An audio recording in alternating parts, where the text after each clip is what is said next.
ਸੱਜਣੋ ਬੇਲੀਓ ਮਿੱਤਰੋ ਤੇ ਮੇਰੇ ਕਾਸ਼ਕਾਰ ਭਰਾਓ खुशहाल किसान प्रोग्राम तो मैं तुहाडा मेज़बान यासर मुमताज़। जिवें कि तुसीं जाणदे हो कि अलर्ट न्यूज़ की स्क्रीन तो असां हमेशा तुहाडे वास्ते मुफीद मशवरे लैके हाज़र होने हैं। तो अज जिहड़ा है असीं कपास की फसल ते प्रोग्राम करन जा रहे हैं। कपास की फसल जिहड़ी है इस टाइम पूरे जोबन ते है और उन्हें किस किस्म की परेशानियों का काश्तकार सामना करना पै रहा है। खाद खुराक के हवाले नाल, बीमारियां, कीड़े मकोड़ों के हमलों के हवाले नाल साडे नाल अज मौजूद ने ज़राअत अफसर मुहम्मद आमिर इकबाल साहब ते अज दे जिहड़े काश्तकार ने मौजा बाला राई चक मार डूडी दे जनाब डॉक्टर मोहम्मद शब्बीर साहब। असां मजीद अज का जिहड़ा सवाल है असां डॉक्टर साहब वाला छड्डांगे कि वो साडे काश्तकार ने वो आपदी परेशानी सानू दसन कि कपास की फसल नूं किस किस्म की परेशानी का सामना है, ताकि आमिर इकबाल साहब जिहड़े ने उस हवाले नाल मशवरा देन ते जिंदे तो तमाम लोग जिहड़े ने खास तौर पर कपास के जिहड़े काश्तकार ने वो फायदा। बिस्मिल्लाहिर्रहमानिर्रहीम। अस्सलाम वालेकुम आमिर साहब। पहली गल तो है कि तुहाडा आना साडे गरीब खाने ते मुबारक, तुहानू खुश आमदीद जी। दूसरा ये असीं पुछना चाहते हैं, साडा अज दा सवाल है कि साडी कपास जिहड़ी है माशाअल्लाह फुट हो गई है जी। हुण असीं चाहते हैं कि इनू खाद किहड़ी इस्तेमाल करिए ते दूसरा असीं कीड़े मकोड़ियां दी मार जिहड़ी दवाई है वो किहड़ी इस्तेमाल करिए। ये तुसीं मेहरबानी करके सानू मुफीद मशवरा दिओ ताकि साडी उहदे च आमदन च इजाफा हो सके ते साडी फसल वो शानदार हो सके। साढ़े जिहड़े काश्तकार भरा ने इन्होंने आपका सवाल जिहड़ा है वो दे दिता है। हुण मैं आमिर इकबाल साहब नूं गुजारिश करांगा कि तमाम पाकिस्तान, इंडिया, दुनिया भर के जिहड़े कपाह के काश्तकार ने ये डॉक्टर शब्बीर साहब के मार्फत नाल इस सवाल का जवाब देण ते जिहड़ा आगाही बने सब वास्ते। और शब्बीर साहब का भी शुक्रिया कि उन्होंने साढ़े वास्ते एक पूरा एक माहौल तैयार किया और साढ़े कोल आए और लोगों की भलाई वास्ते, फलाह वास्ते साढ़े कोल सवाल किए। और मैं कोशिश कराँगा कि जिहड़ा मेरे को इलम है जिन्ना एक है उस दे हवाले नाल मैं जिन्ना अच्छे तरीके नाल जवाब दे सकां वो मैं देवां। सब तो पहले जिहड़ा तुहाडा सवाल है खादां दे हवाले नाल, ते मेरे किसान भरा जिहड़े ने दोनों पासे, भावें असीं लਹਿੰਦੇ पंजाब की गल करिए तो भावें चढ़दे पंजाब की गल करिए, दोनों पासे इक्को ही मसले ने कि खादां दा इस्तेमाल असीं मुनासिब ते मुतनासिब नहीं करते, मुतवाजन खादां नहीं पाते। असीं कपाह नूं वेखना चाहते हैं कि उनका रंग बड़ा लश ग्रीन जिहा होवे, घना सबज होवे, दूरों कपाह वेखिए तो टाह टाह करदी पई होवे, जबकि सानू कपाह वो चाहिए जिहड़ी पैदावार ज़्यादा देवे। मतलब फर्क है ना इन दोनों चीज़ों के विच। सानू तो कपाह वो चाहिए है कि जिहड़ा सानू पैदावार चंगी देवे, ज़्यादा देवे। उस वास्ते थोड़ा जिहा हल्का जिहा रंग होवे तो वो ज़्यादा बेहतर होंदा है। मैं अक्सर इहदे वास्ते एक छोटी जी मिसाल भी दिंदा हुंदा वां कि किसी दावत तुसीं चले जाओ, उत्थे अगर तुसीं खाना पक्या है तो एक साइड ते मुर्गा होवे, दूसरी साइड ते बकरा होवे, तो माशाअल्लाह अपना रुझान किस वास्ते हो सी? अपना रुझान शब्बीर साहब बकरे वाल ही होएगा, असी उधर जावांगे। इस तरह जिस कपाह दे विच जूस ज़्यादा होएगा, जिहड़ी कपाह लश ग्रीन ज़्यादा होएगी, सबज खड़ी होएगी, उहदे कीड़े मकोड़े भी घने आणगे। तो जो कीड़े मकोड़े घने आणगे तो फिर वो असीं सानू खर्चा भी ज़्यादा होएगा, उन्होंने मारन का, कपाह ते नुकसान भी होएगा, वो कपाह नूं कमज़ोर भी करनगे, फिर असीं यूरिया पा देने। इस वास्ते बेहतर ये हुंदा है कि फास्फोरस, पोटाश, नाइट्रोजन, ये तीन अहम खादा ने। इहदे नाल नाल जिंक ते सल्फर भी अगर मिला लवीए तो ये 5 जरूरी अज्जा ने। वैसे तो 16 ने लेकिन 5 ये बहुत जरूरी ने जिहड़े सानू लाजमी देने चाहिए ने। जिंदे विच अगर फास्फोरस की गल करिए तो असीं ये कहने हैं कि उन्होंने ज़्यादातर कोशिश करो कि थल्ले दे लो, पोटाश नूं थल्ले दे लो। हाँ, अगर कोई हुण थल्ले नहीं दे सकिया तो वह पहले पानी ते आके DAP नूं घोल के भी दे सकता है, या नाइट्रोफास दे सकता है, या NPK की शक्ल जरखेज़ प्लस की शक्ल भी मौजूद है। वो तीनों खादा मिलियां ही वो दे सकता है। अगर DAP पानी है तो सानू चाहिए कि असी 1.5 ਤੋਂ 2 बोरियां DAP दियां फी किला इस्तेमाल करिए चंगी पैदावार वास्ते। DAP थल्ले पावना ज़्यादा फायदा है, उत्ते आके पावन नाल भी फायदा मिलता है। लेकिन अगर उत्ते असी नाइट्रोफास इस्तेमाल कर लीए तो वो ज़्यादा अच्छा रिजल्ट देंदी है। अगर हुण मैं गल की 2 DAP दियां तो 2 DAP का मतलब यह है कि अगर नाइट्रोफास कन्वर्ट करांगे तो वो 4 नाइट्रोफास बननगियां, और अगर NPK वाल चले जाइए वो भी 3 ਤੋਂ 4 बोरियां होणगियां, फिर जाके उन्होंने अच्छा रिजल्ट देना। हुण थल्ले तो असी इकट्ठी पा सकने हैं, ਲੇਕਿਨ ਉੱਤੇ ਆ ਕੇ ਇਕੱਠੀ ਨਹੀਂ ਪਾਣੀ, ਉੱਤੇ ਆ ਕੇ ਵਕਫੇ ਨਾਲ ਦੇਣੀ ਹੈ। ਅਗਰ ਨਾਈਟ੍ਰੋਫਾਸ ਦੇ ਰਹੇ ਹਾਂ ਤਾਂ ਅਸੀਂ 4 ਪਾਣੀਆਂ ਨਾਲ 4 ਬੋਰੀਆਂ ਪਾ ਸਕਨੇ ਹਾਂ। ਅਗਰ ਅਸੀਂ 3 ਬੋਰੀਆਂ ਪਾਣਾ ਚਾਹੁੰਦੇ ਹਾਂ ਤਾਂ 3 ਪਾਣੀ ਨਾਲ ਪਾ ਸਕਨੇ ਹਾਂ। ਅਗਰ ਅਸੀਂ 2 ਪਾਣਾ ਚਾਹੁੰਦੇ ਹਾਂ ਤਾਂ ਫਿਰ ਵੀ ਅਸੀਂ 4 ਪਾਣੀਆਂ ਨਾਲ ਅੱਧੀ ਅੱਧੀ ਕਰਕੇ ਇਸਤੇਮਾਲ ਕਰ ਸਕਨੇ ਹਾਂ। ਦੂਸਰੀ ਗੱਲ ਆ ਗਈ ਨਾਈਟ੍ਰੋਜਨ ਦੇ ਹਵਾਲੇ ਨਾਲ। ਨਾਈਟ੍ਰੋਜਨ ਦੇ ਵਿੱਚ ਸਭ ਤੋਂ ਜਿਹੜਾ ਅਹਿਮ ਹੈ, ਨਾਈਟ੍ਰੋਫਾਸ ਵਿੱਚ ਹੀ ਨਾਈਟ੍ਰੋਜਨ ਮੌਜੂਦ ਹੈ ਔਰ DAP ਵਿੱਚ ਹੀ ਨਾਈਟ੍ਰੋਜਨ ਮੌਜੂਦ ਹੈ, ਲੇਕਿਨ ਉਹ ਥੋੜ੍ਹੀ ਮਿਕਦਾਰ ਵਿੱਚ ਹੈ।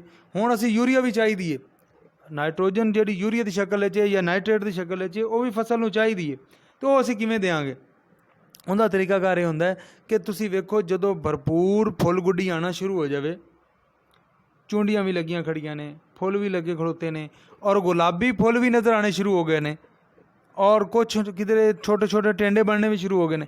ਹਾਂ, ਇਹ ਸਟੇਜ ਆ ਗਈ ਹੈ ਜਦੋਂ ਕਹਿ ਰਹੀ ਹੈ ਸਾਨੂੰ ਕਿ ਹੁਣ ਤੁਸੀਂ ਇਹਦੇ ਵਿੱਚ ਨਾਈਟ੍ਰੋਜਨ ਵਾਲੀ ਖਾਦ ਪਾਓ, ਯੂਰੀਆ ਇਸਤੇਮਾਲ ਕਰੋ ਤਾਂ ਕਿ ਪੌਦੇ ਦਾ ਕੱਦ ਵੀ ਵਧੇ, ਕਿਉਂਕਿ ਜਿੰਨੀਆਂ ਸ਼ਾਖਾਂ ਵਧਣਗੀਆਂ ਉਹਨੇ ਟੈਂਡੇ ਆਉਣਗੇ। ਜੇ ਇੱਥੇ ਰੁਕ ਗਿਆ ਤਾਂ ਫਿਰ ਟੈਂਡੇ ਅਗਲੇ ਕਿੱਥੋਂ ਆਉਣੇ ਨੇ? ਉਹਨੂੰ ਅਸੀਂ ਯੂਰੀਆ ਦੇਵਾਂਗੇ, ਉਹ ਵੱਧਦਾ ਜਾਏਗਾ, ਨਾਲ ਨਾਲ ਸ਼ਾਖਾਂ ਲੈਂਦਾ ਜਾਏਗਾ ਔਰ ਫੁੱਲ ਗੁੱਡੀ ਵੀ ਆਂਦੀ ਜਾਏਗੀ ਔਰ ਟੈਂਡੇ ਲੱਗਦੇ ਜਾਣਗੇ। ਇਸ ਵਾਸਤੇ ਸਾਡੇ ਭਰਾ ਜਿਹੜਾ ਸਭ ਤੋਂ ਵੱਡੀ ਗਲਤੀ ਕਰਦੇ ਨੇ ਉਹ ਇਹ ਕਰਦੇ ਨੇ। ਹੁਣ ਮੈਂ ਪਿੱਛੇ ਵੀ ਖੇਤ ਚੈੱਕ ਕਰ ਰਿਹਾ ਸੀ ਤਾਂ ਉੱਥੇ ਕੀ ਸੀ ਕਿ ਉਹਨਾਂ ਨੇ ਅੱਧੀ ਬੋਰੀ DAP ਪਾਈ ਹੈ, 1 ਬੋਰੀ ਯੂਰੀਆ ਪਾ ਚੁੱਕੇ ਨੇ ਅਤੇ ਹੁਣ 1 ਬੋਰੀ ਨਾਈਟ੍ਰੇਟ ਪਾ ਰਹੇ ਨੇ। ਹੁਣ ਇਹਦਾ ਬੈਲੈਂਸ ਵੇਖੋ ਆਊਟ ਹੋ ਗਿਆ। ਜੜ ਮਜ਼ਬੂਤ ਨਹੀਂ ਹੈ, ਜੜ ਦਾ ਗੁੱਛਾ ਮਜ਼ਬੂਤ ਨਹੀਂ ਹੈ, ਫਾਸਫੋਰਸ ਕਮ ਹੈ, ਪੋਟਾਸ਼ ਹੈ ਹੀ ਨਹੀਂ, ਨਾਈਟ੍ਰੋਜਨ ਪਾਈ ਜਾ ਰਹੇ हैं, ਪੌਦਾ ਲਸ਼ ਗ੍ਰੀਨ ਹੋ ਜਾਏਗਾ, ਕੀੜੇ ਮਕੌੜੇ ਵੀ ਜ਼ਿਆਦਾ ਆ ਜਾਣਗੇ, ਪੈਦਾਵਾਰ ਥੋੜ੍ਹੀ ਹੋਏਗੀ, ਉਸ ਦਾ ਸਾਨੂੰ ਫਾਇਦਾ ਕੋਈ ਨਹੀਂ। ਇਸ ਵਾਸਤੇ ਸਾਨੂੰ ਇਹ ਚਾਹੀਦਾ ਕਿ 2 ਬੋਰੀਆਂ ਜਿਸ ਤਰ੍ਹਾਂ ਮੈਂ ਦੱਸੀਆਂ ਨੇ ਸਾਨੂੰ DAP ਦੀਆਂ ਜਾਂ 4 ਬੋਰੀਆਂ ਨਾਈਟ੍ਰੋਫਾਸ ਦੀਆਂ ਜਾਂ 3 ਤੋਂ 4 ਬੋਰੀਆਂ ਜ਼ਰਖੇਜ਼ ਪਲੱਸ ਦੀਆਂ NPK ਦੀਆਂ ਇਸਤੇਮਾਲ ਕਰੀਏ। ਫਿਰ ਅੱਗੇ ਜਾ ਕੇ ਅਸੀਂ ਕੀ ਕਰਨਾ ਹੈ, ਯੂਰੀਆ ਜਿਹੜੀ ਖਾਦ ਹੈ ਜਦੋਂ ਵੀ ਪਾਣੀ ਹੈ ਕੋਸ਼ਿਸ਼ ਕਰੋ ਕਿ ਜਿਹੜੀ ਰੁਕੀ ਖੜੋਤੀ ਕਪਾਹ ਜਿਹੜੀ ਚਲਦੀ ਨਹੀਂ ਪਈ ਉਸ ਨੂੰ ਦਿਓ, ਦੂਸਰੀ ਨੂੰ ਕੋਸ਼ਿਸ਼ ਕਰੋ ਕਿ ਨਾ ਦਿਓ, ਉਹ ਖੁਦ ਹੀ ਚਲਦੀ ਜਾ ਰਹੀ, ਜਿਹੜੀ ਚਲਦੀ ਪਈ ਉਹਨੂੰ ਕਿਸ ਚਲਾਉਣਾ, ਜਿਹੜੀ ਰੁਕੀ ਖੜੋਤੀ ਉਹਨੂੰ ਦਿਓ। ਫਿਰ ਅੱਧੀ ਅੱਧੀ ਬੋਰੀ ਕਰਕੇ ਅਸੀਂ ਦੇਣੀ ਹੈ। ਇਕੱਠੀ ਬੋਰੀ ਇੱਕ ਦਫਾ ਦੇ ਵਿੱਚ ਨਹੀਂ ਦੇਣੀ, ਬਲਕਿ ਕਪਾਹ ਦੇ ਵਿੱਚ ਤੁਸੀਂ 3 ਵਾਰੀਆਂ ਦੇ ਵਿੱਚ ਵੀ 1 ਬੋਰੀ ਯੂਰੀਆ ਦੀ ਕਿੱਲੇ ਨੂੰ ਪੂਰੀ ਕਰ ਸਕਦੇ ਹੋ, ਉਹਦਾ ਰਿਜ਼ਲਟ ਅੱਛਾ ਆਉਂਦਾ। ਫਿਰ ਅੱਗੇ ਜਾ ਕੇ ਅਗਸਤ ਦੇ ਵਿੱਚ, ਅਗਸਤ ਦੀ ਜਿਹੜੀ 10-15 ਤਰੀਕ ਨੂੰ ਤੁਸੀਂ ਨਾਈਟ੍ਰੇਟ ਦੀਆਂ 2 ਬੋਰੀਆਂ ਇਕੱਠੀਆਂ ਦੇ ਸਕਦੇ ਹੋ। ਉਹ ਆਪਣੀ ਆਖਰੀ ਖਾਦ ਹੁੰਦੀ ਹੈ। 30 ਅਗਸਤ ਤੱਕ ਅਸੀਂ तमाम ਕਿਸਮ ਦੀ ਖਾਦ ਨਾਈਟ੍ਰੋਜਨ ਦੀ ਪੂਰੀ ਕਰ ਲੈਣੀ। ਇੱਕ ਅਹਿਮ ਨੁਕਤਾ ਜਿਹੜਾ ਹੈ ਉਹ ਇਹ ਹੈ ਕਿ ਜਦੋਂ ਅਸੀਂ ਚੁਣਾਈ ਕਰਨੀ ਹੈ, ਉਸ ਚੁਣਾਈ ਤੋਂ ਬਾਅਦ 1 ਦਫਾ ਨਾਈਟ੍ਰੋਫਾਸ ਗੁੰਜਾਇਸ਼ ਦੇ ਹਿਸਾਬ ਨਾਲ ਅੱਧੀ ਦੀਏ ਤੇ ਅੱਧੀ ਪਾ ਲਓ, ਪੂਰੀ ਦੀਏ ਤੇ ਪੂਰੀ ਪਾ ਲਓ, ਅਤੇ ਨਾਲ ਕੋਈ ਪੋਟਾਸ਼ ਵੀ ਕੋਈ 10 ਕਿਲੋ ਇਸਤੇਮਾਲ ਕਰ ਲਓ। ਉਹਦੇ ਨਾਲ ਕੀ ਹੋਏਗਾ ਕਿ ਸਾਡੀ ਅਗਲਾ ਜਿਹੜਾ ਫਲ ਹੈ ਉਹ ਵੀ ਤਾਕਤਵਰ ਮਜ਼ਬੂਤ ਹੋ ਜਾਏਗਾ, ਕਿਉਂਕਿ ਚੁਣਾਈ ਜਦੋਂ ਅਸੀਂ ਕਰ ਲੈਂਦੇ ਹਾਂ ਨਾ, ਉਹ ਖੁਰਾਕ ਤਾਂ ਸਾਰੀ ਚੁਣਾਈ ਦੇ ਜ਼ਰੀਏ ਅਸੀਂ ਉਹ ਜਿਹੜਾ ਸਾਡੀ ਰੂਈ ਖਿੜ ਗਈ ਉਹਦੇ ਵਿੱਚ ਆ ਗਈ, ਉਸ ਤੋਂ ਬਾਅਦ ਸਾਨੂੰ ਫਿਰ ਉਹ ਕੰਮ ਥੋੜ੍ਹਾ ਦਿੰਦੀ। ਅਤੇ ਇਹ ਖਾਦ ਦੇ ਹਵਾਲੇ ਨਾਲ। ਅਗਲਾ ਹੈ ਪਾਣੀ ਦੇ ਹਵਾਲੇ ਨਾਲ ਮਾਮਲਾ। ਪਾਣੀ ਫਸਲ ਨੂੰ, ਕਪਾਹ ਨੂੰ ਜਿਹੜਾ ਹੈ ਤੁਸੀਂ ਜ਼ਰੂਰਤ ਤੋਂ ਜ਼ਿਆਦਾ ਲਾਓਗੇ ਫਿਰ ਵੀ ਨੁਕਸਾਨ ਹੈ, ਜ਼ਰੂਰਤ ਤੋਂ ਕਮ ਲਾਓਗੇ ਫਿਰ ਵੀ ਨੁਕਸਾਨ ਹੈ। ਅਕਸਰ ਦਾ ਸਾਡੇ ਦੋਸਤ ਭਰਾ ਕੀ ਕਰਦੇ ਨੇ ਕਿ ਜੀ ਕਪਾਹ ਦਾ ਕੱਦ ਵਧੀ ਜਾਂਦਾ ਹੈ ਅਤੇ ਫੁੱਲ ਗੁੱਡੀ ਲੈਂਦੀ ਨਹੀਂ ਪਈ, ਅਤੇ ਇਹਨੂੰ ਇੱਕ ਵਾਰੀ ਸੋਕਾ ਦਿਓ, ਅਤੇ ਸੋਕਾ ਦਿਆਂਗੇ ਅਤੇ ਇਹ ਵਾਪਸ ਫੁੱਲਾਂ 'ਤੇ ਆ ਜਾਏਗੀ। ਆਪ ਬਿਲਕੁਲ ਜਾਏਗੀ ਫੁੱਲਾਂ 'ਤੇ, ਲੇਕਿਨ ਉਹ ਦਬਾਅ ਵਿੱਚ ਆ ਜਾਏਗੀ, ਸਟ੍ਰੈਸ ਵਿੱਚ ਆ ਜਾਏਗੀ। ਸਟ੍ਰੈਸ ਅਸੀਂ ਨਹੀਂ ਦੇਣਾ ਇਹਨੂੰ। ਅਸੀਂ ਖਾਦ ਰੋਕ ਸਕਦੇ ਹਾਂ, ਥੋੜ੍ਹੀ ਕੰਮ ਕਰ ਸਕਦੇ ਹਾਂ, ਬਾਅਦ ਦੇ ਦਿਆਂਗੇ, ਲੇਕਿਨ ਪਾਣੀ ਇਹਨੂੰ ਜ਼ਰੂਰਤ ਦੇ ਮੁਤਾਬਿਕ ਦੇਣਾ ਹੈ। ਅਤੇ ਪਾਣੀ ਦੀਆਂ ਨਿਸ਼ਾਨੀਆਂ 2-3 ਮੈਂ ਤੁਹਾਨੂੰ ਦੱਸ ਦੇਣਾ ਕਿ ਪਾਣੀ ਦੇਣ ਦੀ ਨਿਸ਼ਾਨੀ ਕੀ ਹੈ। ਸੁਬਹ ਦੇ ਟਾਈਮ ਜਾਓ ਖੇਤ ਵਿੱਚ, ਤੁਹਾਨੂੰ ਲੱਗੇ ਕਿ ਪੌਦੇ ਮੁਰਝਾਏ ਖੜੇ ਨੇ, ਪੌਦੇ ਦਾ ਜਿਸ ਤਰ੍ਹਾਂ ਹੁਣ ਪੌਦਾ ਹੈ, ਇਹ ਹੁਣ ਜਿਵੇਂ ਕੰਨ ਸੱਟੀ ਖੜਾ ਹੈ, ਦੇਖ ਰਹੇ ਹੋ ਨਾ ਤੁਸੀਂ, ਮਤਲਬ ਇਹ ਅਗਰ ਖੜਾ ਹੋਵੇਗਾ ਸਿੱਧਾ ਤਾਂ ਬਿਲਕੁਲ ਹਸ਼ਾਸ਼-ਬਜ਼ਾਰ ਸਿੱਧੇ ਪੱਤੇ ਹੋਣਗੇ। ਹੁਣ ਇਸ ਤਰ੍ਹਾਂ ਪੱਤੇ ਜਿਹੜੇ ਥੱਲੇ ਝੁਕੇ ਖੜੋਤੇ ਨੇ, ਔਰ ਇਹ ਸੁਬਹ ਦੇ ਟਾਈਮ ਹੋਵਣ ਜਾਂ ਸ਼ਾਮ ਅਸਰ ਤੋਂ ਬਾਅਦ ਹੋਵਣ, ਅਤੇ ਇਹਦਾ ਮਤਲਬ ਇਹ ਪੌਦੇ ਪਾਣੀ ਮੰਗਦੇ ਨੇ। ਇਹ ਸੋਟੀ ਦਾ ਥੱਲੂ ਵਾਲਾ ਰੰਗ ਇਹ ਲਾਲ ਹੋਣਾ ਸ਼ੁਰੂ ਹੋ ਗਿਆ, ਬਹੁਤ ਜ਼ਿਆਦਾ ਲਾਲ ਹੋ ਗਿਆ, ਜਾਂ ਇੱਥੇ ਦਰਮਿਆਨ 'ਚ ਲਾਲ ਹੋਣਾ ਸ਼ੁਰੂ ਹੋ ਗਿਆ, ਇਹਦਾ ਮਤਲਬ ਹੈ ਕਿ ਇਹ ਪੌਦਾ ਪਾਣੀ ਮੰਗਦਾ ਹੈ। ਇਸ ਸੋਟੀ ਨੂੰ ਤੁਸੀਂ ਇੱਥੋਂ ਕਰਕੇ ਤੋੜੋ ਔਰ ਕੜਕ ਦੀ ਆਵਾਜ਼ ਆ, ਹੁਣ ਤੋੜ ਰਹੇ ਨਾ, ਨਹੀਂ ਟੁੱਟ ਰਹੀ, ਲੇਕਿਨ ਜਦੋਂ ਮੈਂ ਉਹਨੂੰ ਪਾਣੀ ਦੀ ਲੋੜ ਹੈਗੀ ਅਸੀਂ ਤੋੜਾਂਗਾ, ਇਸ ਤਰ੍ਹਾਂ ਬਹੁਤ ਉੱਚੀ ਆਵਾਜ਼ ਟੁੱਟੇਗਾ, ਤੜਕ ਦੀ ਆਵਾਜ਼ ਨਾਲ, ਜਾਂ ਤੜਕ ਕਹਿ ਲਓ, ਉਹ ਆਵਾਜ਼ ਆਏ ਅਤੇ ਇਹਦਾ ਮਤਲਬ ਹੈ ਕਿ ਪੌਦੇ ਨੂੰ ਪਾਣੀ ਦੀ ਲੋੜ ਹੈ। ਇੱਕ ਹੋਰ ਚੀਜ਼ ਖਾਦ ਖੁਰਾਕ ਦੇ ਹਵਾਲੇ ਨਾਲ, ਇਹ ਦੇਖੋ, ਇਹਨੂੰ ਅਸੀਂ ਬੋਲਦੇ ਹਾਂ ਯਾਸਰ ਸਾਹਿਬ, ਇਹ ਨੋਡ ਹੈ, ਇਹ ਦੂਸਰੀ ਨੋਡ ਹੈ, ਇੰਟਰ ਨੋਡਲ ਡਿਸਟੈਂਸ, ਇਹ ਅਸੀਂ ਇੰਗਲਿਸ਼ ਵਿੱਚ ਇਹਨੂੰ ਬੋਲਦੇ ਹਾਂ, ਜਾਂ ਦੋ ਗੱਡਾਂ ਦੇ ਦਰਮਿਆਨ ਵਾਇਆ ਜਾਂ ਫਾਸਲਾ ਜਾਂ ਜਗ੍ਹਾ। ਹੁਣ ਉਹਨੂੰ ਵੇਖਣਾ ਹੈ, ਅਗਰ 3 ਉਂਗਲਾਂ ਪੈਂਦੀਆਂ ਨੇ ਇੱਥੇ, 3 ਉਂਗਲਾਂ ਇੱਥੇ ਪੈਂਦੀਆਂ ਨੇ, ਤੇ ਇਹਦਾ ਮਤਲਬ ਹੈ ਕਿ ਪੌਦਾ ਠੀਕ ਠਾਕ ਹੈ, ਨਾ ਉਹਨੂੰ ਪਾਣੀ ਦੀ ਲੋੜ ਹੈ ਤੇ ਨਾ ਉਹਨੂੰ ਖੁਰਾਕ ਦੀ ਲੋੜ ਹੈ। ਅਗਰ ਇਹ ਉਂਗਲਾਂ ਹੋ ਗਈਆਂ ਨੇ 2, ਜਿਸ ਤਰ੍ਹਾਂ ਦੇ ਚਿੰਨ੍ਹ, ਇਹਦਾ ਮਤਲਬ ਹੈ ਇਹ ਹੁਣ ਪਾਣੀ ਤੇ ਖੁਰਾਕ ਦੋਨੋਂ ਚੀਜ਼ਾਂ ਮੰਗਦਾ ਹੈ। ਔਰ ਅਗਰ ਇਹ ਉਂਗਲਾਂ ਹੋ ਗਈਆਂ ਨੇ 4, ਤੇ ਮਤਲਬ ਕੀ ਇਹਦਾ ਕਿ ਇਹ ਖਾਦ ਖੁਰਾਕ ਦੇ ਅਸੀਂ ਜ਼ਿਆਦਾ ਕੰਮ ਕਰਦੇ ਪਏ ਹਾਂ। ਹੁਣ ਥੋੜ੍ਹਾ ਜਿਹਾ ਸਾਨੂੰ ਬ੍ਰੇਕਾਂ ਲਾਉਣੀ ਚਾਹੀਦੀਆਂ, ਸਾਨੂੰ ਥੋੜ੍ਹਾ ਜਿਹਾ ਰੁਕਣਾ ਚਾਹੀਦਾ। ਇੱਕ ਸਭ ਤੋਂ ਅਹਿਮ ਨਿਸ਼ਾਨੀ, ਫੁੱਲ ਜਦੋਂ ਮੌਜੂਦ ਨੇ, ਖੇਤ ਨੂੰ ਵੇਖੋ, ਖੇਤ ਦੇ ਵਿੱਚ ਸਫੈਦ ਫੁੱਲ, ਇਹ ਬੂਟਾ ਖੜਾ, ਸਫੈਦ ਜਿਹੜਾ ਫੁੱਲ ਹੈ ਇਹ ਤਕਰੀਬਨ ਹੁਣ ਇਹ ਫੁੱਲ ਪੌਦਾ ਹੈ, ਇਸ ਦਾ ਫੁੱਲ ਜਿਹੜਾ ਸਫੈਦ ਹੈ ਇੱਥੇ ਜਾਂ ਇੱਥੇ ਆ ਗਿਆ, ਚੋਟੀ ਤੇ ਜਾਂ ਚੋਟੀ ਤੋਂ ਦੂਸਰੀ ਜਾਂ ਤੀਸਰੀ ਸ਼ਾਖ ਤੇ ਉਹ ਨੋਟ ਤੇ ਜਾਂ ਗੰਢ ਤੇ ਆ ਗਿਆ। ਇਹਦਾ ਮਤਲਬ ਹੈ ਕਿ ਇਹ ਖੇਤ ਹੁਣ ਦਬਾਓ ਵਿੱਚ, ਇਸ ਨੂੰ ਖਾਦ ਖੁਰਾਕ ਦਿਓ। ਇਹ ਆਵੇਂ ਤੁਹਾਡੇ ਕੋਲ ਸਿੱਖੀਆਂ ਹੋਈਆਂ ਗੱਲਾਂ ਨੇ, ਤੁਹਾਡੇ ਜ਼ਿਮੀਦਾਰ ਭਰਾਵਾਂ ਕੋਲ ਸਿੱਖੀਆਂ ਹੋਈਆਂ ਗੱਲਾਂ ਨੇ, ਲੇਕਿਨ ਅਸੀਂ ਉਹਨਾਂ ਨੂੰ ਕੀ ਕੀਤਾ, ਜੋੜ ਕੇ ਇਕੱਠੀਆਂ ਕੀਤੀਆਂ ਹੋਈਆਂ ਨੇ, ਤੇ ਉਹ ਤੁਹਾਨੂੰ ਦੱਸਣੇ ਹੈ। ਤਰਤੀਬ ਸਿੱਧੀ ਕਰਨੀ, ਕੋਈ ਕਹੇ ਨਾ ਕਿ ਅਸੀਂ ਕਿ ਮਤਲਬ ਜ਼ਿਮੀਦਾਰ ਭਰਾਵਾਂ ਨੂੰ ਪੜ੍ਹਾਉਣ ਆਏ ਹਾਂ ਜਾਂ ਕੋਈ ਸਮਝਾਉਣ ਆਏ, ਇਹ ਗੱਲ ਨਹੀਂ ਹੈ। ਗੱਲਾਂ ਸਾਨੂੰ ਸਾਰਿਆਂ ਨੂੰ ਪਤਾ ਹੈ, ਅਸੀਂ ਤੇ ਰਲ ਕੇ ਬਹਿ ਕੇ ਉਹਨਾਂ ਨੂੰ ਇਆਦਾ ਕਰਨੇ ਆ ਤਾਂ ਕਿ ਸਾਨੂੰ ਪਤਾ ਚੱਲ ਜਾਵੇ ਕਿ ਅਸੀਂ ਕੀ ਕਰਨਾ। ਮੇਨ ਸਾਡਾ ਮਕਸਦ ਕੀ ਹੈ, ਸਾਡੇ ਕਿੱਲੇ ਦੀ ਪੈਦਾਵਾਰ ਵਧੇ, ਉਹ ਜਿਹੜੇ ਤਰੀਕੇ ਨਾਲ ਹੀ ਵੱਧ ਜਾਵੇ। ਸਾਨੂੰ ਤਾਂ ਪੈਦਾਵਾਰ ਚਾਹੀਦੀ ਹੈ ਨਾ। ਅਕਸਰ ਆਉਂਦੇ ਨੇ ਮੇਰੀ ਕਪਾਹ ਬੜੀ ਚੰਗੀ ਖਲੋਤੀ, ਬਹੁਤ ਅੱਛੀ ਖਲੋਤੀ ਹੈ ਜੀ, ਤੇ ਫਿਰ ਜਦੋਂ ਗੱਲ ਕਰਨੇ ਆ ਜੀ ਮਣ ਕਿੰਨੇ ਲੈ ਗਏ ਹੋ, ਤੇ ਉੱਥੇ ਆ ਕੇ ਕੰਮ ਖਰਾਬ ਹੋ ਜਾਂਦਾ। ਅਸੀਂ ਤਾਂ ਮਣ ਵੇਖਣੇ ਨੇ ਕਿੰਨੇ ਲੈ ਕੇ ਗਏ। ਤੇ ਇਹ ਯਾਸਰ ਸਾਹਿਬ ਖਾਦ ਖੁਰਾਕ ਦੇ ਹਵਾਲੇ ਨਾਲ ਸੀ। ਤੇ ਦੂਸਰਾ ਸਵਾਲ ਡਾਕਟਰ ਸਾਹਿਬ ਦਾ ਹੈ ਸੀ ਕੀੜੇ ਮਕੌੜਾਂ ਦੇ ਹਵਾਲੇ ਨਾਲ, ਉਹਦੇ ਵਿੱਚ ਤੁਸੀਂ ਕੋਈ ਗੱਲ ਕਰਨਾ ਚਾਹੋ ਤਾਂ ਤੁਸੀਂ ਕਰ ਸਕਦੇ ਹੋ, ਫਿਰ ਉਸ ਤੋਂ ਬਾਅਦ ਕੰਟੀਨਿਊ। ਤੇ ਦੂਸਰਾ ਸਵਾਲ ਡਾਕਟਰ ਸਾਹਿਬ ਨੇ ਪੁੱਛਿਆ ਸੀ ਸਾਡੇ ਜਿਹੜੇ ਕਾਸ਼ਤਕਾਰ ਨੇ ਅੱਜ ਦੇ ਪ੍ਰੋਗਰਾਮ ਦੇ, ਜਨਾਬ ਸ਼ਬੀਰ ਸਾਹਿਬ ਤੇ ਯਾਸਰ ਸਾਹਿਬ, ਤੁਸੀਂ ਵੀ ਕਿਹਾ ਕਿ ਦੂਸਰੇ ਸਵਾਲ ਦਾ ਜਵਾਬ ਹੁਣ ਦਿਓ। ਤੇ ਦੂਸਰਾ ਸਵਾਲ ਹੈ ਕੀੜੇ ਮਕੌੜਿਆਂ ਦੇ ਹਵਾਲੇ ਨਾਲ। ਕਪਾਹ ਦੀ ਫਸਲ 'ਤੇ ਕੀੜੇ ਮਕੌੜੇ ਕਾਫੀ ਜ਼ਿਆਦਾ ਨੁਕਸਾਨ ਕਰਦੇ ਨੇ, ਮੁਖਤਲਿਫ ਕੀੜੇ ਮਕੌੜੇ ਇਹਦੇ 'ਤੇ ਹਮਲਾ ਕਰਦੇ ਨੇ, ਜਿਹਦੇ ਵਿੱਚ ਸਰੇ ਫਰਿਸ਼ਤ ਨੇ, ਜਿਹੜੇ ਆ ਸਫੈਦ ਮੱਖੀ ਹੈ, ਸਬਜ਼ ਤੇਲਾ ਹੈ, ਥ੍ਰਿਪਸ ਹੈ, ਜੂਆਂ ਨੇ, ਉਸ ਤੋਂ ਬਾਅਦ ਲਸ਼ਕਰੀ ਸੁੰਡੀ ਹੈ, ਔਰ ਸਭ ਤੋਂ ਜਿਹੜਾ ਚੋਰ ਕੀੜਾ ਜਿਹਨੂੰ ਕਹਿ ਲਓ ਜਾਂ ਛੁਪਾ ਦੁਸ਼ਮਣ ਕਹਿ ਲਓ, ਗੁਲਾਬੀ ਸੁੰਡੀ ਹੈ, ਜਿਹੜਾ ਕਿ ਸਾਨੂੰ ਪਤਾ ਵੀ ਉਦੋਂ ਲੱਗਦਾ ਹੈ ਜਦੋਂ ਸਾਡਾ ਕਪਾਹ ਖਿੜਦੀ ਹੈ, ਅਤੇ ਅੱਧੀ ਖਿੜੀ ਹੈ ਅਤੇ ਅੱਧੀ ਨਹੀਂ ਖਿੜੀ, ਅਤੇ ਉਹ ਜਿਹੜੀ ਖਿੜੀ ਉਹ ਵੀ ਕਾਣੀ ਹੈ, ਅਤੇ ਉਦੋਂ ਸਾਨੂੰ ਜਾ ਕੇ ਪਤਾ ਚੱਲਦਾ। ਅਤੇ ਇਹਨਾਂ ਕੀੜਿਆਂ ਦੇ ਹਵਾਲੇ ਨਾਲ ਅਸੀਂ ਗੱਲਬਾਤ ਕਰਨੀ ਹੈ। ਅਤੇ ਕੁਛ ਦੋਸਤਾਂ ਦਾ ਖਿਆਲ ਇਹ ਹੁੰਦਾ ਹੈ ਕਿ ਜ਼ਰਾਤ ਵਾਲਿਆਂ ਦੀ ਗੱਲ ਤੱਕ ਮੰਨ ਲਈਏ ਅਤੇ ਫਿਰ ਸਾਡੇ ਪੱਲੇ ਤਾਂ ਰਹਿੰਦਾ ਕੋਈ ਕੱਖ ਵੀ ਨਹੀਂ, ਇਹ ਜਿੰਨਾ ਕੁ ਖਰਚਾ ਕਰਵਾ ਦਿੰਦੇ ਨੇ। ਅਤੇ ਇਹ ਗੱਲ ਸਿਰਫ ਉਹਨਾਂ ਨੇ ਸੋਚ ਲਈ ਹੈ, ਹਕੀਕਤ ਨਾਲ ਇਸ ਗੱਲ ਦਾ ਕੋਈ ਤਲਕ ਨਹੀਂ ਹੈ। ਮਤਲਬ ਅਕਸਰ ਜਗ੍ਹਾ 'ਤੇ ਸਾਨੂੰ ਇਹ ਸਵਾਲ ਆਉਂਦਾ ਹੈ, ਔਰ ਅਸੀਂ ਉਹਦਾ ਜਵਾਬ ਦੇਣ ਦੀ ਕੋਸ਼ਿਸ਼ ਵੀ ਕਰਨੇ ਹਾਂ ਕਿ ਸਾਡੇ ਕੋਸ਼ਿਸ਼ ਇਹ ਹੁੰਦੀ ਹੈ ਕਿ ਅਸੀਂ ਪਹਿਲਾ ਸਪਰੇ ਜੁਲਾਈ ਦੀ 15 ਤਰੀਕ ਤੋਂ ਜਾਂ 10 ਤਰੀਕ ਤੋਂ ਬਾਅਦ ਕਰਾਈਏ, ਔਰ 10 ਦਿਨ ਦੇ ਵਕਫੇ ਨਾਲ ਜਾਂ 8 ਦਿਨ ਦੇ ਵਕਫੇ ਨਾਲ ਸਪਰੇਅ ਕਰਾਈਏ। ਅਤੇ ਤੁਸੀਂ ਅੱਗੇ ਗਿਣ ਲਓ ਕਿ ਸਤੰਬਰ ਤੱਕ ਕਿੰਨੇ ਸਪਰੇਅ ਹੋਣਗੇ। ਹਰ ਮਹੀਨੇ ਦੇ ਵਿੱਚ 3 ਸਪਰੇਅ ਨੇ। 15 ਜੁਲਾਈ ਤੋਂ ਅਸੀਂ ਸਪਰੇਅ ਕਰਾਇਆ, 1 ਸਪਰੇਅ ਹੋਇਆ, 3 ਅਗਸਤ 'ਚ ਹੋ ਗਏ, 3 ਸਤੰਬਰ 'ਚ ਹੋ ਗਏ, ਔਰ 1 ਜਾ ਕੇ ਮਤਲਬ ਅਕਤੂਬਰ ਦੇ ਵਿੱਚ ਕੀਤਾ ਕਿ ਆਖਰੀ ਸਪਰੇਅ, ਔਰ 8 ਸਪਰੇਆਂ ਨਾਲ ਸਾਡੀ ਫਸਲ ਤਿਆਰ ਹੋ ਜਾਂਦੀ ਹੈ। ਜਦਕਿ ਜਿਹੜਾ ਜ਼ਿਮੀਦਾਰ ਆਦੇ ਆਖੇ ਲੱਗਦਾ ਹੈ ਜਾਂ ਮੁਖਤਲਿਫ ਹੋਰ ਲੋਕ ਮੌਜੂਦ ਨੇ ਜਿਹੜੇ ਉਹਨਾਂ ਦੇ ਆਖੇ ਲੱਗਦਾ ਹੈ, ਅਤੇ ਉਹ 15 20 ਸਪਰੇਅ ਕਰ ਲੈਂਦਾ ਹੈ। ਅਤੇ ਜਦੋਂ 15-20 ਸਪਰੇਅ ਉਹ ਕਰ ਲਏਗਾ ਅਤੇ ਉਹਦੇ ਕੀ ਪੱਲੇ ਪੈਣਾ।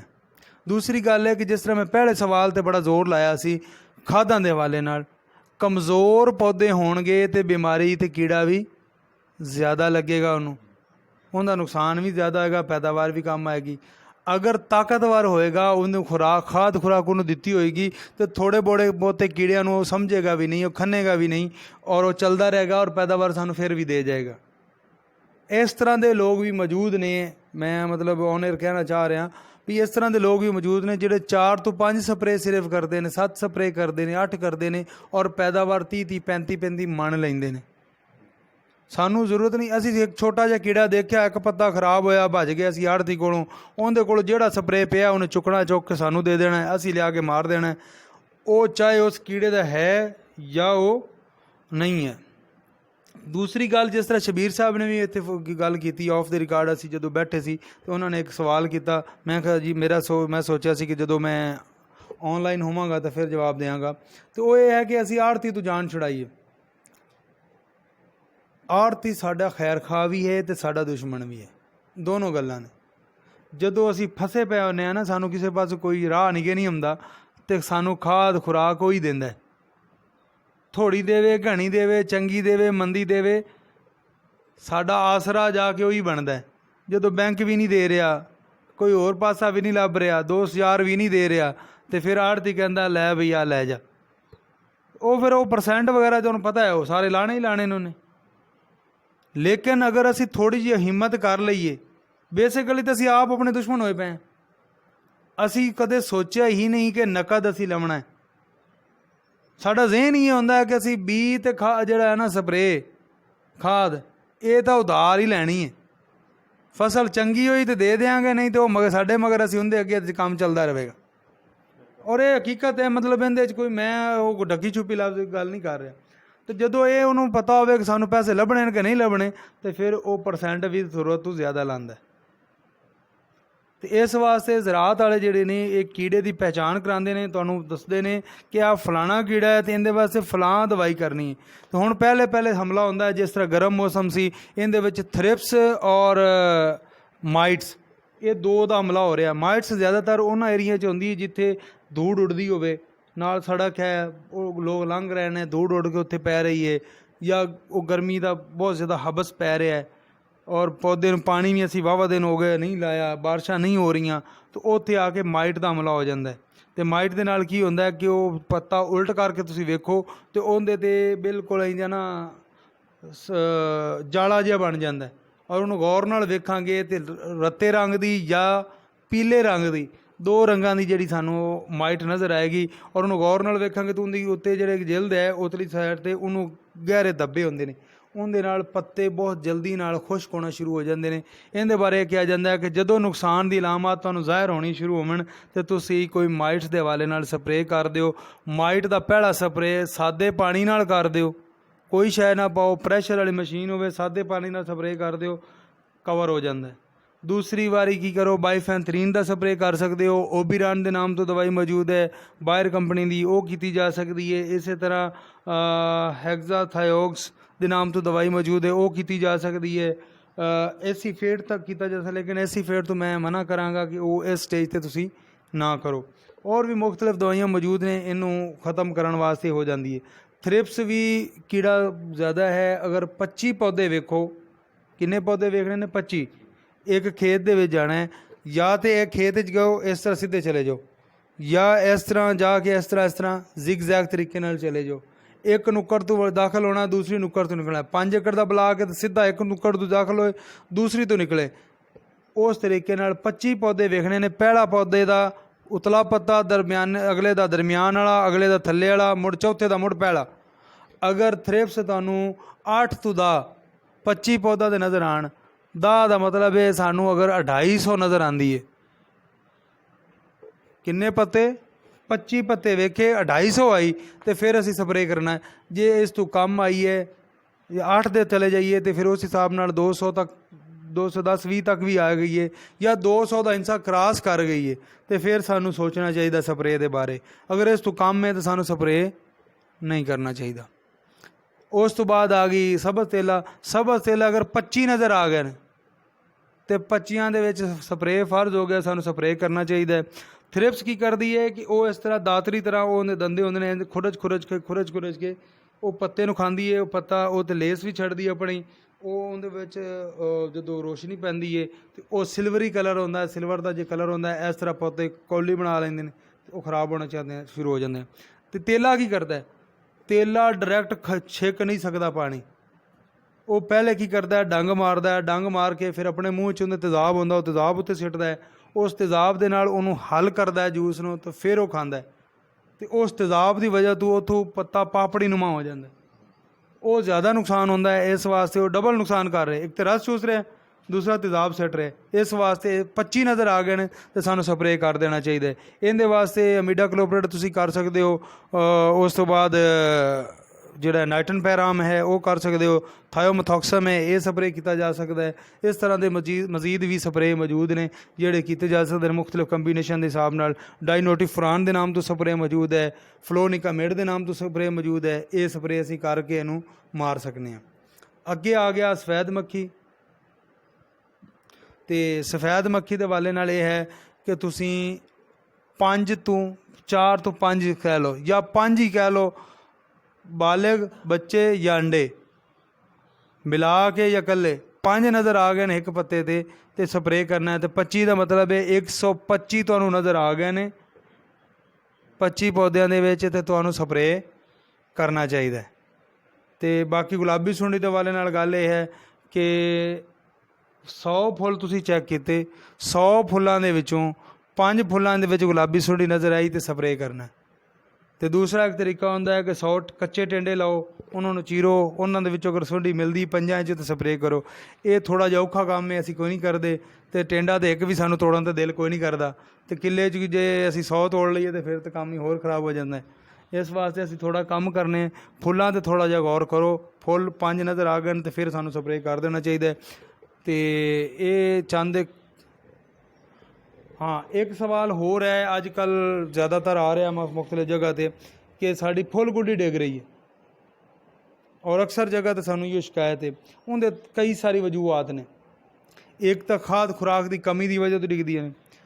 ਦੂਸਰੀ ਜਿਹੜੀ ਵਜ੍ਹਾ ਹੁੰਦੀ ਹੈ ਕਿ ਗਰਮੀ ਬਹੁਤ ਪੈ ਰਹੀ ਹੈ, ਗਰਮੀ ਦੀ ਵਜ੍ਹਾ ਤੋਂ ਕੁਝ ਫੁੱਲ ਕਾਮਯਾਬ ਹੁੰਦੇ ਨੇ, ਕੁਝ ਫੁੱਲ ਉਹ ਡਿੱਗ ਜਾਂਦੇ ਨੇ।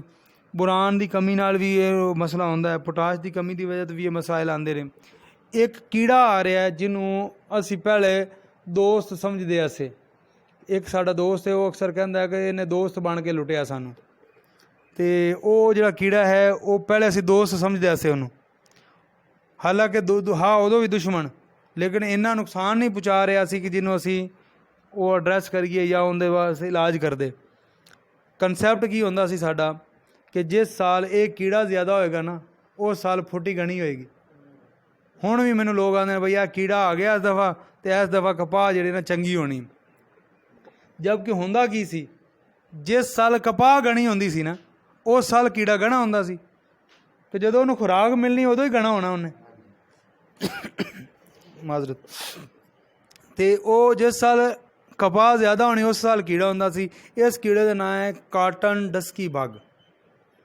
ਕਾਲਾ ਕੀੜਾ ਹੈ, ਸਫੈਦ ਹੁੰਦੇ ਪਰ ਨੇ, ਔਰ ਜ਼ਿਆਦਾਤਰ ਫੁੱਲ ਗੁੱਡੀ ਜਾਂ ਚੂੰਡੀ ਜਿਹੜੀ ਹੈ ਉਹਨੂੰ ਆਪਾਂ ਖੋਲਾਂਗੇ ਤਾਂ ਉਹਦੇ ਵਿੱਚ ਲੁੱਕਾ ਪਿਆ, ਜਾਂ ਉਤਲੀ ਜਿਹੜੀ ਹੈ ਜਿਸ ਤਰ੍ਹਾਂ ਪੌਦੇ ਦੀ ਹੈ ਨਾ ਚੋਟੀ, ਇਸ ਚੋਟੀ ਦੇ ਵਿੱਚ ਇੱਥੇ ਵੀ ਲੁਕਿਆ ਹੁੰਦਾ। ਇਹਨੂੰ ਖੋਲੋਗੇ ਤਾਂ ਇਹਦੇ ਵਿੱਚ ਵੀ ਤੁਹਾਨੂੰ ਨਜ਼ਰ ਆਏਗਾ। ਇਸੇ ਤਰ੍ਹਾਂ ਇਹਦੇ ਵਿੱਚ ਪਿਆ, ਉਹ ਰਸ ਚੂਸਦਾ ਹੈ, ਪੋਲਨ ਖਾ ਜਾਂਦਾ, ਰਸ ਚੂਸ ਜਾਂਦਾ ਹੈ, ਔਰ ਉਹ ਫੁੱਲ ਗੁੱਡੀ ਪੀਲੀ ਹੁੰਦੀ ਹੈ ਅਤੇ ਡਿੱਗ ਜਾਂਦੀ ਥੱਲੇ। ਇਸ ਵਾਸਤੇ ਇਹਦਾ ਸਪਰੇਅ ਜਿਹੜਾ ਹੈ ਕਲੋਥੀਆਨੀਡਨ ਦੇ ਨਾਮ ਤੋਂ ਸਪਰੇਅ ਮੌਜੂਦ ਹੈ। 250 ml ਫੀ ਏਕੜ ਦੇ ਹਿਸਾਬ ਨਾਲ ਸਪਰੇਅ ਕਰਾਂਗੇ ਤਾਂ ਇਹ ਕੰਟਰੋਲ ਹੋ ਜਾਏਗਾ। ਇਸ ਤੋਂ ਬਾਅਦ ਕਲੋਰਪੈਰੀਫਾਸ ਵੀ ਕੀਤਾ ਜਾ ਸਕਦਾ, ਲੇਕਿਨ ਹਲੇ ਨਹੀਂ ਕਰਨਾ, ਉਹਦਾ ਸਟੇਜ ਲੇਟ ਹੈ। ਬਾਈਫੈਨਥਰੀਨ ਨਾਲ ਵੀ ਇਹ ਮਰ ਜਾਂਦਾ ਹੈ। ਅਮੀਡਾ ਕਲੋਪਰੇਟ ਅੱਛੀ ਕਿਸੇ ਕੰਪਨੀ ਦਾ ਹੋਵੇ ਔਰ 250 ml ਉਹਨੂੰ ਸਪਰੇਅ ਕਰ ਦਿਓ, ਉਹਦੇ ਨਾਲ ਵੀ ਇਹ ਕੀੜਾ ਕੰਟਰੋਲ ਹੋ ਜਾਂਦਾ ਹੈ। ਲੈਮਡੇ ਦੇ ਨਾਲ ਵੀ ਲੋਕ ਕੰਟਰੋਲ ਇਹਨੂੰ ਕਰ ਰਹੇ ਨੇ ਸਪਰੇਅ ਕਰਕੇ, ਔਰ ਥਾਇਓਮਥੋਕਸਮ ਦੇ ਨਾਮ ਤੋਂ ਸਪਰੇਅ ਮੌਜੂਦ ਹੈ, ਉਹਦੇ ਨਾਲ ਵੀ ਲੋਕ ਕਰ ਰਹੇ ਨੇ। 24 ਗ੍ਰਾਮ ਵੀ ਕਰਦੇ ਨੇ, 48 ਗ੍ਰਾਮ ਵੀ ਹੁੰਦਾ ਹੈ, ਮੁਖਤਲਿਫ ਫਾਰਮੂਲੇਸ਼ਨ ਵਿੱਚ ਮੌਜੂਦ ਹੈ। ਅਤੇ ਇਸ ਕੀੜੇ ਨੂੰ ਬੜਾ ਆਸਾਨੀ ਨਾਲ ਅਸੀਂ ਮਾਰ ਸਕਦੇ ਹਾਂ। ਇੱਕ ਗੱਲ ਹਮੇਸ਼ਾ ਯਾਦ ਰੱਖਣੀ ਹੈ ਕਿ ਸਪਰੇਅ ਜਿਹੜਾ ਕੀੜਾ ਹੈ ਰਸ ਚੂਸਣ ਵਾਲਾ, ਉਹਦਾ ਡਬਲ ਕਰਨਾ ਹੈ। 7 ਦਿਨ ਦੇ ਵਕਫੇ ਨਾਲ ਦੁਬਾਰਾ ਸਪਰੇਅ ਲਾਜ਼ਮੀ ਕਰਨਾ ਹੈ। ਅਗਰ ਅਸੀਂ ਦੁਬਾਰਾ ਸਪਰੇਅ ਨਹੀਂ ਕਰਾਂਗੇ ਤਾਂ ਪਹਿਲੇ ਸਪਰੇਅ ਦਾ ਅਸਰ ਵੀ ਕਮ ਹੋਏਗਾ। ਅੱਧੇ ਕੀੜੇ ਪਹਿਲੇ ਸਪਰੇਅ ਨਾਲ ਮਰ ਜਾਂਦੇ ਨੇ, ਬਾਕੀ ਅੱਧੇ ਦੂਸਰੇ ਨਾਲ ਮਰਦੇ ਨੇ, ਕਿਉਂਕਿ ਅੰਡੇ ਬੱਚੇ ਜਿਹੜੇ ਮੌਜੂਦ ਹੁੰਦੇ ਨੇ ਬਚ ਜਾਂਦੇ ਨੇ, ਉਹ ਫਿਰ ਅਗਲੇ ਸਪਰੇਅ ਜਦੋਂ ਕਰਨਾ ਉਹਦੇ ਨਾਲ ਉਹ ਮਰ ਜਾਂਦੇ ਨੇ। ਫਿਰ ਲੰਬਾ ਸਾਨੂੰ ਕੰਟਰੋਲ ਮਿਲਦਾ ਹੈ। ਲੇਕਿਨ ਅਸੀਂ ਇੱਕ ਸਪਰੇਅ ਕਰ ਲਈਏ ਤਾਂ ਦੂਸਰਾ ਨਾ ਕਰੀਏ, ਰਿਪੀਟ ਨਾ ਕਰੀਏ, ਤਾਂ ਫਿਰ ਉਹਦਾ ਨੁਕਸਾਨ ਹੁੰਦਾ ਹੈ। ਅਤੇ ਸਪਰੇਅ ਕਰਨ ਦੇ ਵਿੱਚ 2-3 ਗਲਤੀਆਂ ਅਸੀਂ ਕਰਨੇ ਆ, ਉਹ ਅਗਰ ਅਸੀਂ ਕਵਰ ਕਰ ਲਈਏ ਤਾਂ ਸਾਡਾ ਸਪਰੇਅ ਦਾ ਰਿਜ਼ਲਟ ਵੀ ਚੰਗਾ ਆਏਗਾ। ਇੱਕ ਗਲਤੀ ਇਹ ਹੈ ਕਿ ਅਸੀਂ, ਮਿਸਾਲ ਨਾਲ ਮੈਂ ਸਮਝਾਉਂਦਾ ਹੁੰਦਾ ਵਾਂ ਕਿ ਅਗਰ ਅਸੀਂ ਕੋਈ ਨੀਲ ਗਾਏ ਜਾਂ ਹਿਰਨ ਜਾਂ ਕੋਈ ਇਸ ਤਰ੍ਹਾਂ ਦਾ ਵੱਡਾ ਜਾਨਵਰ ਮਾਰਨਾ ਹੋਵੇ ਤੇ ਸਾਡੇ ਕੋਲ ਬੰਦੂਕ ਹੋਵੇ ਛਰੇ ਵਾਲੀ, ਏਅਰ ਗਨ ਜਿਹਨੂੰ ਬੋਲਦੇ ਆ, ਤੇ ਮਾਰ ਲਵਾਂਗੇ ਵੱਡਾ ਜਾਨਵਰ? ਮੁਸ਼ਕਿਲ ਹੈ ਨਾ ਯਾਸਰ ਸਾਹਿਬ। ਤੇ ਅਗਰ ਅਸੀਂ ਮਾਰਨੀ ਹੋਵੇ ਫਾਖਤਾ ਜਾਂ ਗੋਗੀ ਜਾਂ ਛੋਟੀ ਚਿੜੀਆ ਜਿਹੜੀ ਆ, ਤੇ ਅਸੀਂ ਰਾਈਫਲ ਫੜ ਕੇ ਲੈ ਜਾਈਏ ਤੇ ਫਿਰ ਸਾਡੇ ਪੱਲੇ ਕੁਝ ਨਹੀਂ ਆਣਾ। ਉਹ ਕੀੜਾ ਤਾਂ ਉਹ ਤਾਂ ਮਾਰ ਲਵਾਂਗੇ, ਉਹ ਤਾਂ ਮਰ ਗਿਆ, ਲੇਕਿਨ ਸਾਡੇ ਕੋਲ ਪਾਸ ਹਿੱਸੇ 'ਚ ਪਾਰੀ ਆਣਗੇ ਜਿਹੜੇ ਉੱਡ ਜਾਣਗੇ। ਇਸ ਵਾਸਤੇ ਹਰ ਚੀਜ਼ ਨੂੰ ਮਾਰਨ ਵਾਸਤੇ ਮੁਨਾਸਿਬ ਹਥਿਆਰ ਦਾ ਹੋਣਾ, ਮੁਨਾਸਿਬ ਟੂਲ ਦਾ ਹੋਣਾ ਜ਼ਰੂਰੀ ਹੈ। ਅਗਰ ਅਸੀਂ ਮਾਰਨਾ ਚਾਹ ਰਹੇ ਹਾਂ ਕੀੜੇ ਮਕੌੜੇ ਨੂੰ, ਤਾਂ ਸਾਡਾ ਕਤਰੇ ਦਾ ਜਿਹੜਾ ਸਾਈਜ਼ ਹੈ ਇੰਨਾ ਬਣੇ ਕਿ ਜਿਹੜਾ ਕਤਰੇ ਉਹ ਕੀੜੇ 'ਤੇ ਪਵੇ ਔਰ ਕੀੜੇ ਨੂੰ ਮਾਰੇ। ਅਗਰ ਸਾਈਜ਼ ਹੀ ਬਹੁਤ ਵੱਡਾ ਬਣਾ ਦਿੱਤਾ ਅਸੀਂ ਤਾਂ ਕੀੜਾ ਤਾਂ ਨਹੀਂ ਮਰਨਾ। ਹਾਂ, ਜਿਹੜਾ ਕੋਈ ਥੋੜ੍ਹਾ ਡਾਇਰੈਕਟ ਹਿੱਟ 'ਚ ਆ ਗਿਆ ਉਹ ਮਰ ਜਾਏਗਾ, ਬਾਕੀ ਨਹੀਂ ਮਰੇਗਾ। ਕੀੜੇ ਦਾ ਸਾਈਜ਼ ਹੀ ਉਹ ਨਹੀਂ ਹੈ ਜਿਹੜਾ ਪੱਤੇ 'ਤੇ ਰੁਕੇ, ਪੱਤੇ ਦੇ ਵਿੱਚ ਜਜ਼ਬ ਹੋਵੇ ਜਾਂ ਕੀੜੇ ਦੇ ਵਿੱਚ ਜਜ਼ਬ ਹੋਵੇ। ਹਰ ਚੀਜ਼ ਦਾ ਅਲੱਗ ਹੈ। ਅਗਰ ਅਸੀਂ ਸਪਰੇਅ ਕਰਨਾ ਜੜੀ ਬੂਟੀ ਦਾ, ਤੇ ਉਹ ਕੱਟ ਵਾਲਾ ਫੁਆਰਾ ਲਾਈਏ ਜਾਂ ਫਲੈਟ ਫੈਨ ਜਿਹੜਾ ਫੁਆਰਾ ਹੈ ਉਹ ਲਾਈਏ। ਅਗਰ ਅਸੀਂ ਮਾਰਨਾ ਚਾਹੁੰਦੇ ਕੀੜੇ ਮਕੌੜੇ ਨੂੰ, ਤਾਂ ਸਾਨੂੰ ਚਾਹੀਦਾ ਹੈ ਕਿ ਅਸੀਂ ਹਾਲੋ ਕੋਨ ਨੋਜ਼ਲ ਇਸਤੇਮਾਲ ਕਰੀਏ। ਹਾਲੋ ਕੋਨ ਦਾ ਮਤਲਬ ਹੈ, ਜਿਸ ਤਰ੍ਹਾਂ ਤੁਸੀਂ ਦੇਖਿਆ ਹੋਏਗਾ ਕੁਲਫੀ ਵਾਲੀ ਜਿਹੜੀ ਕੋਨ ਹੁੰਦੀ ਹੈ, ਅਗਰ ਇਹ ਮਾਈਕ ਹੈ, ਮਾਈਕ ਨੂੰ ਮੈਂ ਉਲਟਾ ਕਰ ਦੇਵਾਂ ਜਿਸ ਤਰ੍ਹਾਂ ਇਸ ਤਰ੍ਹਾਂ ਹੈ, ਤੇ ਇਹ ਕੋਨ ਦੀ ਸ਼ਕਲ ਬਣ ਜਾਂਦਾ। ਇਸ ਤਰ੍ਹਾਂ ਇੰਜ ਸਪਰੇਅ ਹੋ ਰਿਹਾ ਹੈਗਾ, ਉਤੋਂ ਇਕੱਠਾ ਹੋਏਗਾ, ਅੱਗੇ ਜਾ ਕੇ ਇਸ ਤਰ੍ਹਾਂ ਫੈਲ ਕੇ ਜਾ ਰਿਹਾ ਕਿ ਪੂਰੇ ਪੌਦੇ ਨੂੰ ਕਵਰ ਕਰ ਰਿਹਾ। ਇਹ ਪੌਦਾ ਹੈ, ਇਸ ਤਰ੍ਹਾਂ ਪੌਦੇ ਨੂੰ ਕਵਰ ਕਰ ਰਿਹਾ ਸਪਰੇਅ। ਇਹ ਸਪਰੇਅ ਕਰਾਂਗੇ, ਇਸ ਤਰ੍ਹਾਂ ਕਰਾਂਗੇ ਤੇ ਰਿਜ਼ਲਟ ਆਏਗਾ। ਹੁਣ ਅਸੀਂ ਕੀ ਕਰਨੇ ਆ, ਉਹ 10 ਰੁਪਏ ਦੀ ਨੋਜ਼ਲ ਅਸੀਂ ਕੋਈ ਨਹੀਂ ਲੈਂਦੇ। ਅਸੀਂ ਨੋਜ਼ਲ ਕਿਹੜੀ ਲਾਣੇ ਆ, ਜਿਹੜੀ ਮੋਢੇ ਦਾ ਭਾਰ ਜਲਦੀ ਹੌਲਾ ਕਰੇ, ਤੇ ਫਿਰ ਉਹ ਮੋਢੇ ਦਾ ਭਾਰ ਤਾਂ ਹੌਲਾ ਕਰ ਦਿੰਦੀ ਹੈ ਤੇ ਰਿਜ਼ਲਟ ਵੀ ਕੋਈ ਨਹੀਂ ਦਿੰਦੀ। ਤੇ ਫਿਰ ਅਸੀਂ ਕੰਪਨੀ ਵਾਲੇ ਦੇ ਮਗਰ ਜਾਂ ਆੜਤੀ ਦੇ ਮਗਰ, ਤੇ ਆੜਤੀ ਸਾਡੇ ਅੱਗੇ, ਔਰ ਲੜਾਈ ਝਗੜੇ ਦੇ ਵਿੱਚ ਫਸਲ ਪੱਕ ਜਾਂਦੀ ਹੈ ਅੱਧੀ ਪੜੱਦੀ, ਤੇ ਬਸ ਉਹ ਫਿਰ ਉਵੇਂ ਰਹਿ ਜਾਂਦੀ। ਇਸ ਵਾਸਤੇ ਨੋਜ਼ਲ ਦਾ ਇਸਤੇਮਾਲ ਬਹੁਤ ਜ਼ਰੂਰੀ ਹੈ। ਨੋਜ਼ਲ ਅੱਛੀ ਇਸਤੇਮਾਲ ਕਰਨੀ ਚਾਹੀਦੀ ਹੈ। ਸਪਰੇਅ ਸਿੱਧੀਆਂ ਲੈਣਾ 'ਚ ਕਰਨਾ ਚਾਹੀਦਾ ਹੈ। ਸਾਫ਼ ਪਾਣੀ ਇਸਤੇਮਾਲ ਕਰਨਾ ਚਾਹੀਦਾ ਹੈ। ਇਹ ਜਿਹੜਾ ਸਪਰੇਅ ਹੈ ਇਸ ਤਰ੍ਹਾਂ ਵਾਲਾ, ਇਹ ਸਪਰੇਅ ਕੋਈ ਨਹੀਂ ਹੈ। ਇਹ ਸਿਰਫ ਆਪਾਂ ਡੰਗ ਟਪਾਊ ਕੰਮ ਕਰਨੇ ਹੈ। ਜਿੱਥੇ ਸਪਰੇਅ ਪੈ ਗਿਆ ਉਹ ਮਰ ਗਈ, ਜਿੱਥੇ ਨਾ ਪਿਆ ਉਹ ਰਹਿ ਗਈ। ਫਿਰ ਉੱਥੋਂ ਹੀ ਅੱਗੇ ਆ ਜਾਂਦਾ ਹੈ। ਜੜੀ ਬੂਟੀਆਂ ਨਾਲੋਂ ਖੇਤ ਨੂੰ ਅਸੀਂ ਸਾਫ਼ ਰੱਖੀਏ ਤੇ ਸਾਡੀ ਇਹ ਫਸਲ ਅੱਛੀ ਹੋ ਸਕਦੀ ਹੈ। ਤੇ ਹੋਰ ਕੋਈ ਇਸ ਦੇ ਹਵਾਲੇ ਨਾਲ ਸਵਾਲ ਹੈ ਤੇ ਮੈਂ ਹਾਜ਼ਰ, ਮੈਂ ਪੁੱਛ ਸਕਦੇ ਹੋ ਤੁਸੀਂ। ਤੇ ਮੈਂ ਸ਼ਬੀਰ ਸਾਹਿਬ, ਬਹੁਤ ਬਹੁਤ ਸ਼ੁਕਰੀਆ। ਮਾਸ਼ਾਅੱਲਾ, ਤੁਸੀਂ ਬਹੁਤ ਅੱਛੀ ਗੁਫ਼ਤਗੂ ਕੀਤੀ ਹੈ। ਸਾਡੇ ਸਾਰੇ ਜ਼ਿਮੀਂਦਾਰ ਭਰਾ ਜਿਤਨੇ ਬੈਠੇ ਹਨ ਉਹਨਾਂ ਨੂੰ ਵੀ ਸਮਝ ਆ ਗਈ ਹੈ, ਔਰ ਸਾਡੇ ਸਵਾਲਾਂ ਦਾ ਬੜਾ ਤਫਸੀਲੀ ਜਵਾਬ ਦਿੱਤਾ ਹੈ ਤੁਸੀਂ। ਤੇ ਇਨਸ਼ਾਅੱਲਾ ਅਸੀਂ ਇਹਦੇ ਤੋਂ ਬੜਾ फ़ायदा ਹਾਸਲ ਕਰਾਂਗੇ, ਔਰ ਉਮੀਦ ਹੈ ਕਿ ਸਾਡੀਆਂ ਫਸਲਾਂ ਵੀ ਬਹੁਤ ਅੱਛੀਆਂ ਹੋਣਗੀਆਂ। ਤੇ ਤੁਹਾਡਾ ਇਹ ਅੱਛਾ ਔਰ ਤਫਸੀਲੀ ਮਸ਼ਵਰਾ ਦੇਣ ਦਾ ਬਹੁਤ ਸ਼ੁਕਰੀਆ ਜੀ। ਤੇ ਯਾਸਰ ਸਾਹਿਬ ਤੁਸੀਂ ਜੀ ਬਿਲਕੁਲ ਮੇਰੇ ਕਾਸ਼ਤਕਾਰ ਭਰਾਓ, ਅੱਜ ਦਾ ਜਿਹੜਾ ਪ੍ਰੋਗਰਾਮ ਉਮੀਦ ਕਰਨੇ ਆ ਕਿ ਤੁਹਾਡੇ ਵਾਸਤੇ ਬਹੁਤ ਜ਼ਿਆਦਾ ਫਾਇਦੇਮੰਦ ਸਾਬਤ ਹੋਵੇਗਾ, ਕਿਉਂਕਿ ਆਮਰ ਇਕਬਾਲ ਸਾਹਿਬ ਜਿਹੜੇ ਨੇ ਐਗਰੀਕਲਚਰ ਅਫੀਸਰ ਨੇ, MSc ਜਿਹੜੀ ਐਗਰੀਕਲਚਰ ਕੀਤੀ ਹੋਈ ਇਹਨਾਂ ਨੇ, ਬੜੇ ਜਿਹੜੇ ਸਾਡੇ ਇਸ ਇਲਾਕੇ ਦੇ ਜਿਹੜੇ ਨਮਾਜ਼ ਜ਼ਰੀ ਮਾਹਿਰੀਨ 'ਚ ਇਹਨਾਂ ਦਾ ਸ਼ੁਮਾਰ ਹੁੰਦਾ ਹੈ। ਤੇ ਇਹਨਾਂ ਨੇ तमाम ਤਫਸੀਲ ਨਾਲ ਇੱਕ ਇੱਕ ਹਰਫ ਨਾਲ ਆਸਾਨ ਜ਼ਬਾਨ ਹੈ ਤੁਹਾਨੂੰ ਦੱਸਿਆ, ਔਰ ਜਿਹੜਾ ਤਾਂ ਕਿ ਤੁਸੀਂ ਜ਼ਿਆਦਾ ਤੋਂ ਜ਼ਿਆਦਾ ਫਾਇਦਾ ਚੱਕ ਸਕੋ ਇਸ ਤੋਂ। ਤੇ ਉਸ ਤੋਂ ਇਲਾਵਾ ਤੁਹਾਨੂੰ ਇਹਨਾਂ ਨੇ ਮੁਕੰਮਲ ਤਫਸੀਲ ਨਾਲ ਦੱਸਿਆ, तमाम ਟੂਲਸ ਦੇ ਮੁਤਲਕ ਦੱਸਿਆ, ਖਾਦਾਂ ਦੇ ਇਸਤੇਮਾਲ ਦੇ ਮੁਤਲਕ ਦੱਸਿਆ। ਤੇ ਅਲਰਟ ਨਿਊਜ਼ ਦੀ ਸਕਰੀਨ ਤੋਂ ਸਾਡਾ ਖੁਸ਼ਹਾਲ ਕਿਸਾਨ ਪ੍ਰੋਗਰਾਮ, ਇਸ ਪ੍ਰੋਗਰਾਮ ਦਾ ਮਕਸਦ ਇਹ ਹੈ ਕਿ ਅਸੀਂ ਤੁਹਾਡੇ ਵਾਸਤੇ ਮੁਫੀਦ ਮਸ਼ਵਰੇ ਲੈ ਕੇ ਆਈਏ ਤੇ ਤੁਸੀਂ ਘਰ ਬੈਠੇ ਆਪਦੇ ਮੋਬਾਈਲ ਦੀ ਸਕਰੀਨ ਤੋਂ, ਆਪਦੇ ਕੰਪਿਊਟਰ ਦੀ ਸਕਰੀਨ ਤੋਂ ਜਿਹੜੇ ਹੈ ਆਗਾਹੀ ਹਾਸਲ ਕਰ ਸਕੋ। ਅਗਰ ਤੁਹਾਨੂੰ ਸਾਡੀ ਇਹ ਕਾਵਸ਼ ਅੱਛੀ ਲੱਗਦੀ ਹੈ ਤੇ ਸਾਡੇ ਚੈਨਲ ਨੂੰ ਲਾਈਕ ਕਰੋ, ਸਬਸਕ੍ਰਾਈਬ ਕਰੋ ਤੇ ਇਸ ਵੀਡੀਓ ਨੂੰ ਜ਼ਿਆਦਾ ਤੋਂ ਜ਼ਿਆਦਾ ਸ਼ੇਅਰ ਕਰੋ। ਸਭ ਤੋਂ ਆਖਰ ਤੇ ਆਪਣੇ मेज़बान यासर मुमताज़ ਨੂੰ ਦਿਓ इजाज़त। अल्लाह निगहबान।